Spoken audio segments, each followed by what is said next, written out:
আপনারা দেখতেছেন বুড়ির বাড়ি। বুড়ি রাসূলুল্লাহ সাল্লাল্লাহু আলাইহি সাল্লামকে কাটা দিত, এই কাটাগুলা দিয়ে রাসূল সাল্লাল্লাহু আলাইহি সাল্লামকে জ্বালাইতো। সে বুড়ির বাড়িতে আমরা আইছি এখন। বুড়ি তো নাই, মারাই গেছে গা, কিন্তু বুড়ির বাড়ি এটা আমি আপনাকে দেখাই। দেখেন বাড়ি ভাঙ্গা চুরে গেছে গা। বুড়ির বাড়ি পাথর দা করছিল, এই যে বাড়িটা শেষ, এখন ভাঙ্গা গেছে গা। বুড়ির বাড়িটা ভাঙ্গা শেষ। এই যে এটা বুড়ির বাড়ি আসাল দেখাইলাম, ভাঙছে বাড়িটা। বুড়ি তো জ্বালাইছে মুসলমানদের, রাসূলুল্লাহ সাল্লাল্লাহু আলাইহি সাল্লামকে কাটা দিয়ে জ্বালাইতো। তো এই দেখতেছেন বুড়ির বাড়ি দেখাইলাম, জাযাকাল্লাহ। ধরেন বুড়ি কেন যে রাসূল সাল্লাল্লাহু আলাইহি সাল্লামকে এত জ্বালাইছে আল্লাহ পাক ভালো জানে। এই সেই বুড়ির বাড়ি।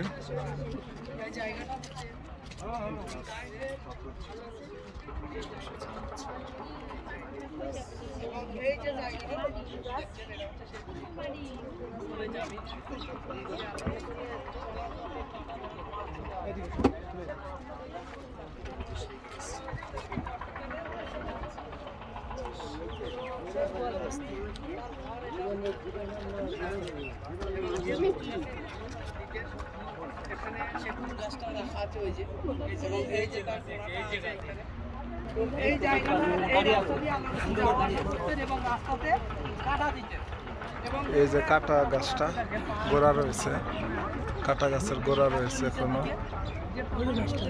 এই গাছের গোড়া, এই যে গাছের গোড়া, কাটা গাছের গোড়া। এই বুড়ি জ্বালাইতো, বুড়ির বাড়ি এটা। আল্লাহ তাআলা আমাদেরকে আমল করার তৌফিক দান করুন। আলহামদুলিল্লাহি রাব্বিল আলামিন। আসসালাতু ওয়াসসালামু আলা রাসূলিল কারীম। আল্লাহু আকবার, আল্লাহু আকবার, আল্লাহু আকবার।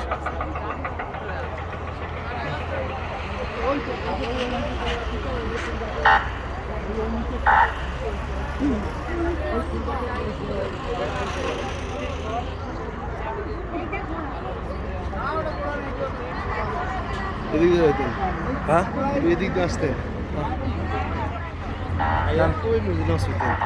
রাসূল সাল্লাল্লাহু আলাইহি ওটা তো ধরি না। নামাজ পড়তেন বলেন।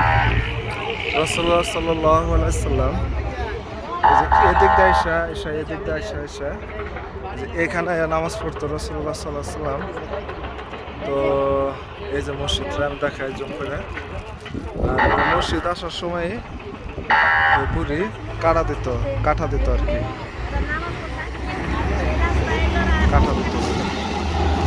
আল্লাহু আকবার, আল্লাহু আকবার। আল্লাহ তাআলা আমাদের আমল করতে তৌফিক দান করুন। ওয়া আখিরু দাওয়ানা আলহামদুলিল্লাহ।